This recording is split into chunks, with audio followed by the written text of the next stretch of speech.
Mente e física quântica. Como a física quântica poderá nos ajudar no entendimento da nossa mente e no conhecimento do que é karma?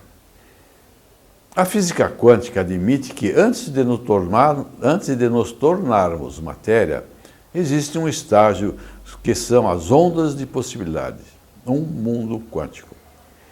Vivíamos na potência, vivíamos no mundo de possibilidades. Vivíamos num mundo no qual tudo acontece de imediato, fora do espaço-tempo. Um mundo em uma dimensão mais refinada, potência. A igreja chamava esse mundo de paraíso. Fomos rebaixados, fomos expulsos do paraíso, para viver fora da potência, para ter consciência do que somos na realidade. Daí, nesta dimensão, tempo e espaço, trabalhamos com a memória do que somos, nosso ego, nossa persona, nosso self, nossa alma. Então, nós trabalhamos com as memórias. Primeiro, na física quântica, descobriu-se que existe uma função causal da consciência como origem da causação descendente, que através de um colapso de consciência das possibilidades, cria nossos corpos, físico, vital, emocional e mental.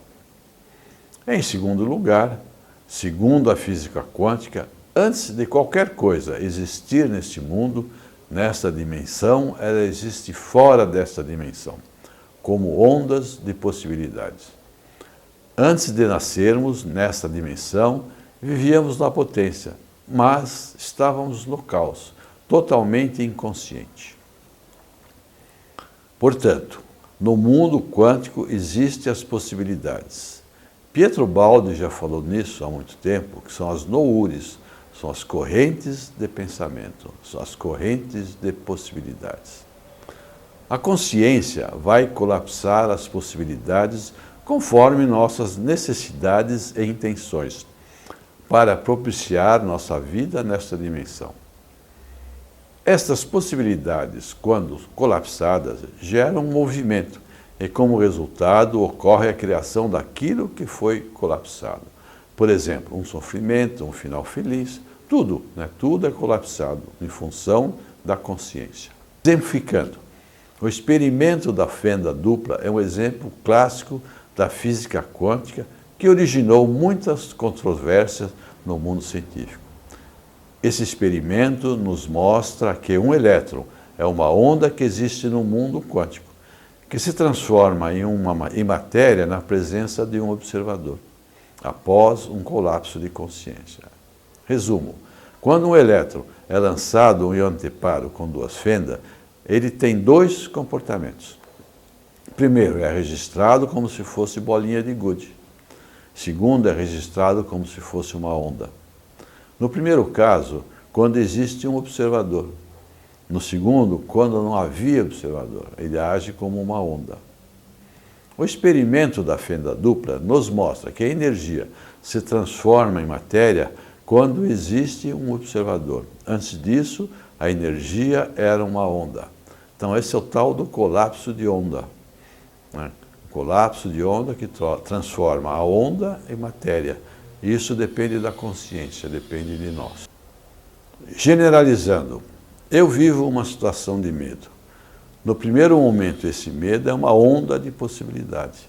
Mas quando eu registro esse medo, ele passa a ser uma memória registrada no meu cérebro, nas minhas células nervosas. Exemplificando, um dia eu estava dirigindo pela estrada, quando apareceu uma carroça e um cavalo. O cavalo empinando, a carroça no meio da estrada, desviei. O susto e o medo pairavam naquele lugar. O dono tentava segurar o cavalo rebelde empinando, tudo apontava para uma tragédia, uma catástrofe. Em um segundo, entrei no acostamento e retornei à pista logo na frente em seguida. Instintivamente, comecei a cantar. E o que me marcou muito é que eu não senti nada, nem medo, nem reação habitual de adrenalina, que ocorre nessas situações, tremores das pernas, Fiquei espantado. O que teria acontecido? Eu tinha tudo para ficar assustado, mas isto não aconteceu. Eu cantei. Interessante. Este fato está na minha mente há 30 anos ou mais. Um fato ocorrido, mas após conhecer a física quântica, as ondas de possibilidades, o colapso quântico e a consciência, eu entendi. A situação de medo poderia ou não ser colapsada, dependendo da minha consciência do fato. Mas como eu cantei, o registro, a memória não foi ativado. Continuou sendo uma onda de possibilidade, sem existência física. Então, colapso quântico ocorre quando uma onda de possibilidade, o medo, por exemplo, se torna real como memória de um fato ocorrido. Então, o que acontece? Consciência, eu sou, vivo através das minhas memórias colapsadas, dos meus sentimentos, minhas emoções, enfim, meu tudo colapsado. Mas em um dia percebo, após 30 anos, meu espírito, minha essência, minha centelha divina é o mais importante. O resto são minhas memórias colapsadas, memórias que muitas vezes tomam a rédea de nossas vidas. Vamos lá. Eu sou um Deus que, através do meu cérebro, usando a consciência, entro na terceira dimensão. Agora, vamos mostrar um filme que corrobora com o que estamos falando. E deu início a esse processo de conhecimento, para mim, um filme muito importante na minha vida. Um filme chamado Mente Brilhante. Me deu uma pista para compreender melhor a mente, baseado em fatos reais. O filme mostra a vida de Paul Nash, matemático, um esquizofrênico que tinha delírio em sua mente, no qual existia um espião, uma menina e um adulto, os quais ele conversava e interagia intensamente. Ele saía do mundo real e vivia com seus delírios, que o atormentavam. Certo dia, ele tomou consciência de que, com o passar dos anos, do tempo, a menina com quem ele delirava não crescia. E percebeu em seu delírio que seu delírio era a memória do seu cérebro, que aquela personagem estava na sua cabeça e que ele interagia com ela por ignorância, por falta de consciência, brigando com sua memória, dando-lhe vida. Após esse lampejo de consciência, em que notou que a criança do seu delírio não crescia, constatou que o delírio era um produto de sua mente e cérebro, era algo criado por sua mente. Tomando consciência disso, ele passou a lidar com suas memórias de uma forma diferente, como um observador, sem interagir com elas. Ele começou a observar fora da mente, não através da mente. Assim, Paul Nash teve uma cura aparente de sua esquizofrenia. Não interagia mais com aquelas memórias. E no fim do filme, quando perguntado sobre seus delírios, ele responde: estão lá, mas eu convivo pacificamente com eles. Depois, liberado desses delírios, ele chegou a receber o Prêmio Nobel da Economia. Seus delírios eram um colapso de consciência, eram produtos de sua mente. A partir disso, entendi que devemos trabalhar nossa mente de um modo diferente. Somos ou estamos. O estar corresponde ao que Buda diz que é ilusão, nossa criação, nossas memórias. Vivemos no mundo através das memórias, que são criações nossas, e damos vida a nossas criaturas, que não somos nós, mas nossos representantes. A física quântica e a neurociência. Para termos uma visão sobre consciência, além da física quântica e com a física quântica, vamos falar agora mais sobre nossas memórias. E para isso temos que entender o conceito de plasticidade. Plasticidade é a capacidade de um ser vivo, após alguma experiência, ele aprende, em primeiro lugar. Depois assimila este conhecimento, assimila o que foi aprendido e grava esse conhecimento, esse aprendizado em DNA. E assim será passado para a geração seguinte. Por exemplo, uma bactéria só sobrevive nessas condições. Primeiro aprende a viver no seu caos e sobrevive, e depois passa o conhecimento sobre a forma de DNA para as outras gerações. Nossos instintos foram formados assim, por isso ainda existimos como raça humana. Aprendemos, automatizamos e passamos para a geração seguinte.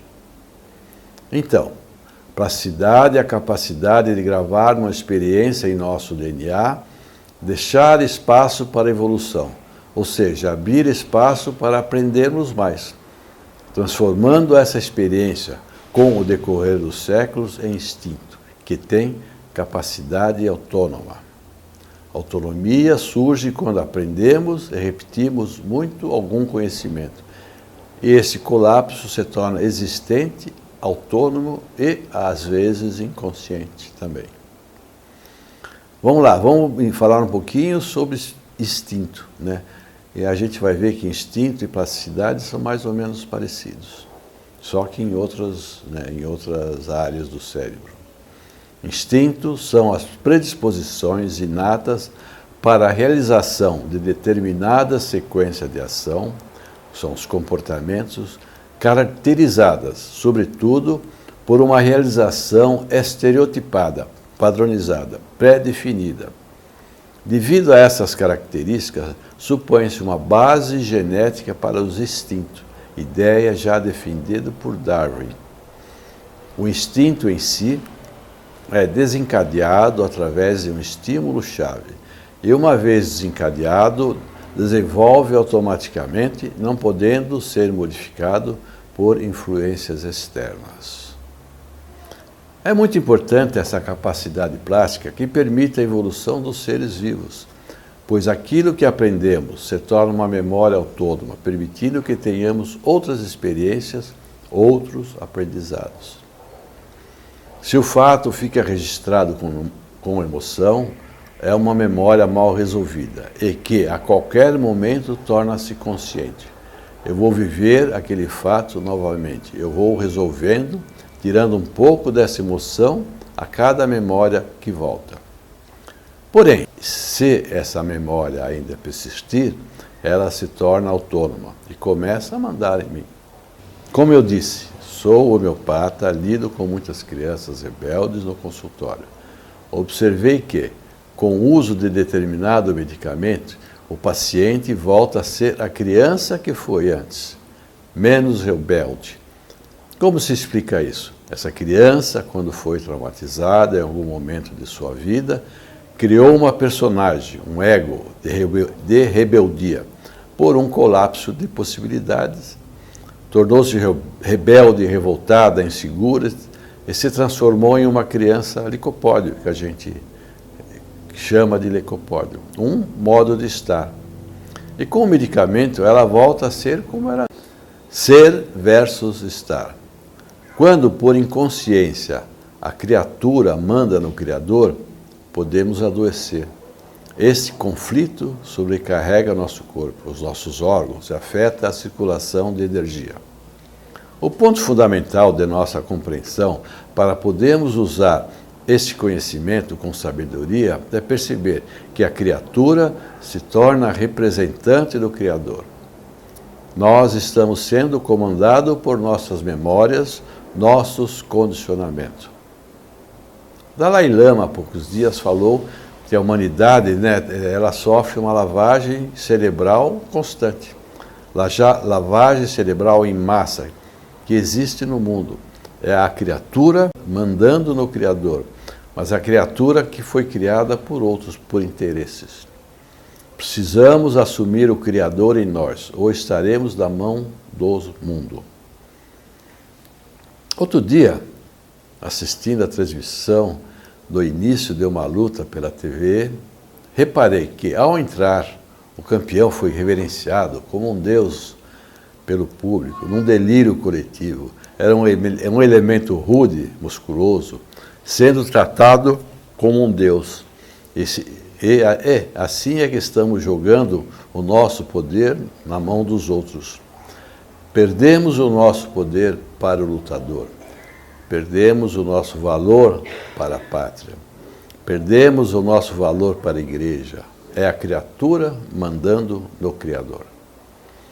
Na era do aquário, primado da consciência, não podemos abrir a mão de nossa consciência, de nossa autonomia. Um aspecto importante neste momento e que gera confusão é o que chamamos de autorreferência do cérebro.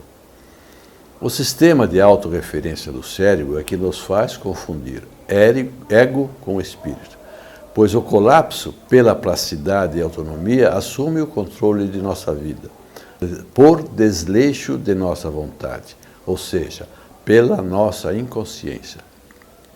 Achamos que somos o ego e perdemos o controle sobre nossas vidas. Quando isso acontece, perdemos o domínio sobre nossas coisas, nos tornamos reféns de nossas memórias, de nossas emoções, de nossos pensamentos. Interessante agora, vamos falar de uma lenda, né? A lenda do Godin, que reflete, né, o que está acontecendo agora. É uma lenda antiga e naquela época também se falava sobre isso. Na Polônia vivia um rabino chamado Eliyahu von Schell, que resolveu criar um homem à sua imagem, usando argila como matéria-prima. Fez um ser à sua semelhança, mas que não falava, nem tinha compreensão clara das coisas. Na testa desse ser, ele escreveu a palavra Emet, o que significa verdade. E o rabino começou a usar esse ser em suas atividades, uma vez que estava sobrecarregado de afazeres na sinagoga. Quando chegava à noite, ele tirava a letra E da testa dessa criatura e a transformava em Met, que significava morte.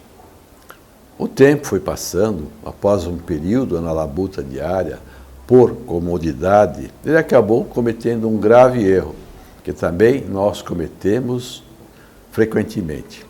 Passou a não mais tirar a letra E da palavra Emet. E o ser, por ele criado, começou então a crescer com a força do rabino. Foi adquirindo autonomia, começou a fazer as coisas sozinho. Um dia, o rabino percebeu que aquela criatura estava enorme e já fora do seu controle, realizando automaticamente tudo aquilo que lhe for ensinado, de forma independente, como se tivesse vida própria. Neste momento, o Criador perdeu o controle da criatura. É isso que acontece com nossa mente. Perdemos o controle de nossa vida por desconhecermos o funcionamento da mente. E nos transformamos em golem, ego, persona, alma, self. Tudo isso é a mesma coisa. São nossas criaturas que devemos mantê-las sob controle. Um breve resumo. As ondas de possibilidades não viajam no tempo e espaço. Ela existe em potência transcendente e é preciso consciência para colapsar a possibilidade em experiência concreta. Após isto, o colapso das ondas de possibilidade pode exercer poder sobre nós.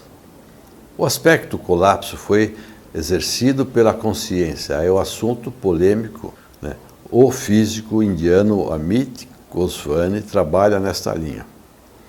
Ele é o aspecto do monismo idealista, segundo o qual só existe a consciência. É ela a base de toda a existência, a única realidade suprema. Esta é a linha dos nossos pensamentos. Quem é o grande intermediador do colapso? A consciência, naturalmente. Na presença de um sistema especializado, sistema nervoso. Este sistema nervoso se especializou em sistema nervoso autônomo, onde todas as nossas vivências, nossas experiências dos seres vivos estão guardadas e automatizadas. É um grande cabedal que não pode ser alterado sem grande prejuízo para a nossa vida, para a nossa subsistência. A sustentação da vida, nossas vivências como seres vivos, está registrada e guardada no sistema nervoso autônomo. Colapso é semelhante à plasticidade. O mecanismo de plasticidade e autonomia irá dificultar lidarmos com nossas emoções, pois elas são registradas e guardadas as 7 chaves para a nossa preservação da raça, ou da espécie, ou da bactéria, tudo isso. Isso funciona de forma semelhante à formação de um instinto, que também está materializado nas memórias de nosso DNA. O que as torna eternas e difíceis ou quase impossíveis de lidarmos, a não ser pela consciência, tirando esse aspecto autônomo, deixando como memória de uma experiência vivida.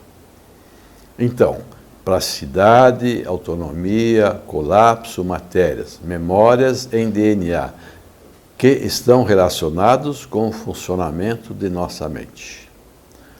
No mecanismo de condicionamento ou na lavagem cerebral, que são semelhantes, cria-se um aspecto eterno, com autonomia, quando perdemos o controle. E quem passa a mandar são os fatores externos, a igreja, a Rede Globo, etc. Conhecimento é fundamental. Lembramos do exemplo de Paul Nash, em que as memórias continuam existindo, mas não interferiram ou não interferem mais em sua vida. 2 pontos fundamentais. Trabalhar com a verdade verdadeira, nunca com meias verdades. Aceitação e autonomia. Aceitação, não viver no conflito. Tomar atitudes, estar neutro. Devemos aceitar o que é nosso, sem entrar no conflito. Qualquer hesitação implica a ativação da memória e o passado retorna nos atormentando. Autonomia é o nosso calcanhar de Aquiles, quando perdemos o controle das coisas, das nossas emoções. Então, aceitação e autonomia é fundamental.